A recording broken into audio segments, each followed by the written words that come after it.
So I started with this idea of using the experience I had in Zone, where I divided the stage in 4 areas to react to videos, and I thought, why don't we use this spatial idea of dividing the stage into 4 areas, and like the tastature of a piano, that we have four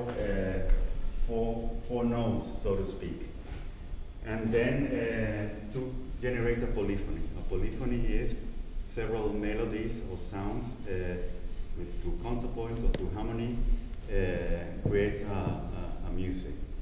So how to generate a polyphony through choreography was my research proposal and my challenge. And with experience that I had already using one individual dancer. So we thought we divide the area in four parts, and then using the gadgets that we have available now, like iPhones or iPods, the gyroscope and accelerometers. There are some people already in NIRCAM who've created a software that one actually can translate that data into sound.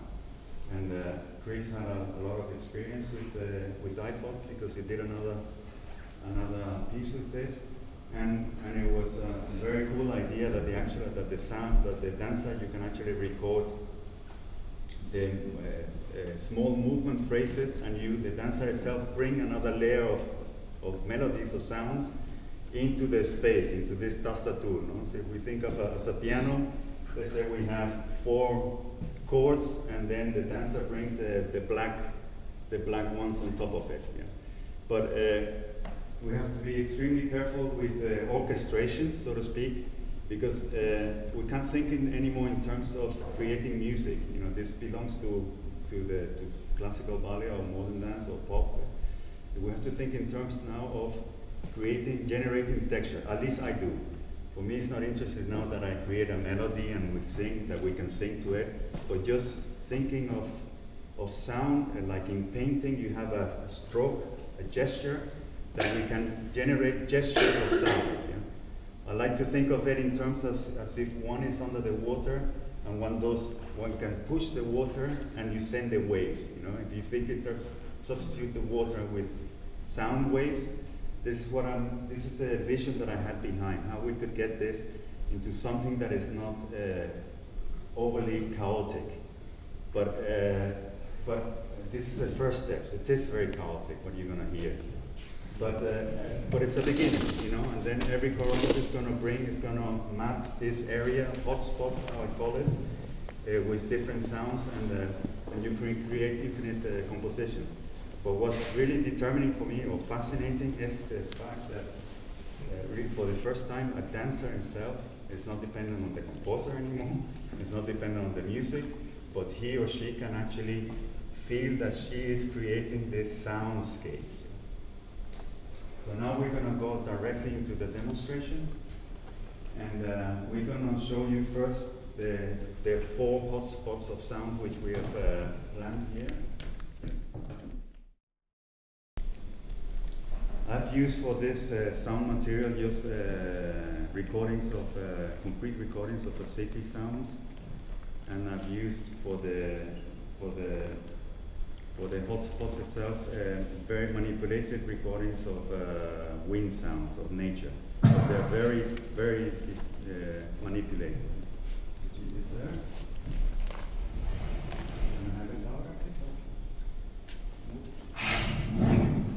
So if you see on the screen, this is one spot.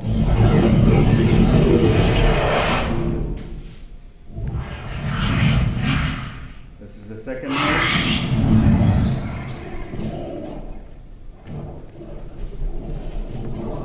This is not so loud as in front.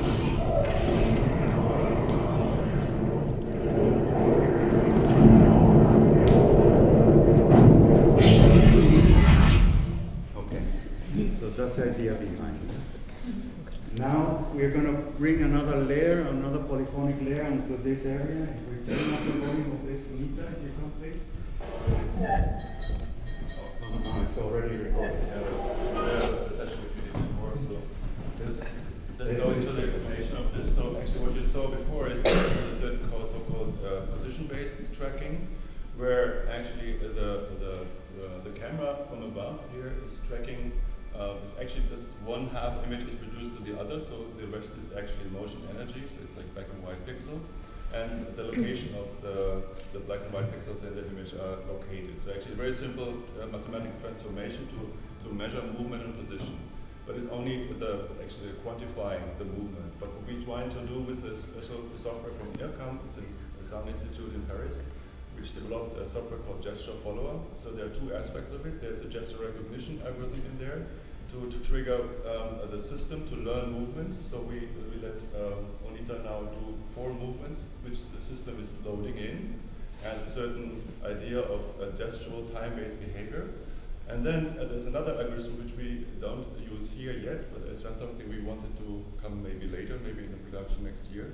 That the system, after recognizing which gestures perform, can also conduct a kind of a tempo of the system, as saying that the way how she performs this repeated movement makes the sound play differently. So it's really like a live conductor. So it's developed in IRCAM as a conductor can act in front of a camera, and you can train the system a circle or maybe a rectangle. And if the conductor decides to make an oval shape, then there's a mix of 2 sounds possible. This is actually not possible with the normal orchestra. So it's extending the idea of conducting music in a way. So that we try to map the same idea to dance. And this is actually also a certain idea to have the system recognizing what is dance, not only where and how fast. So this is what we're trying to do. You can say she's carrying an iPod here. Ah, yeah. It's a software which you can download for €1. It's not really expensive. It's something which is off the shelf. So we're going to record 4 movements. We can do it right. One. 4.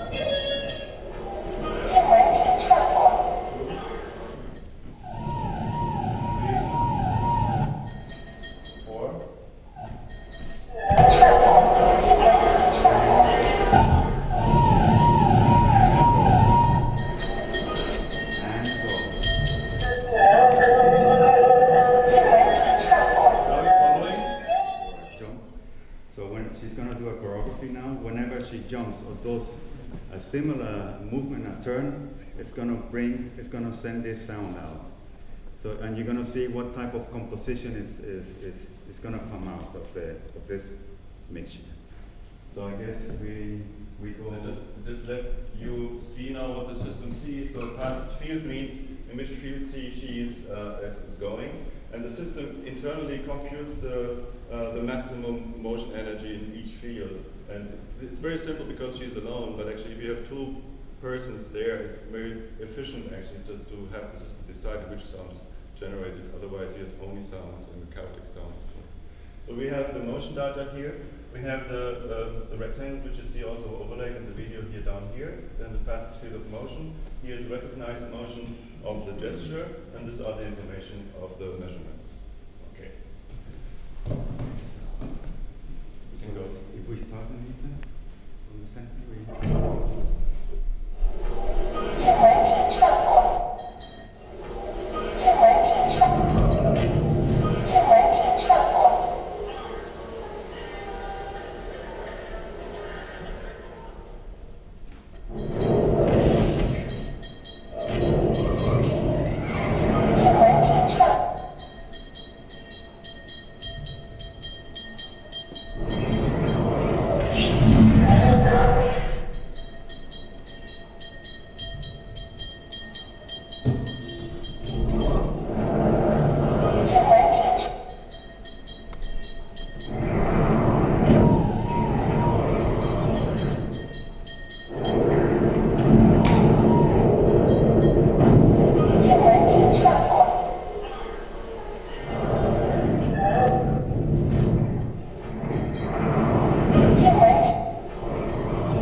For me personally, it's quite an interesting relationship to music that we are working on here. But as I said, it's very chaotic. It's very fragmented. It's not something that a composer could come and put on top of the dance. It's reflecting what's happening in space and in the dynamics of the body. Thank you.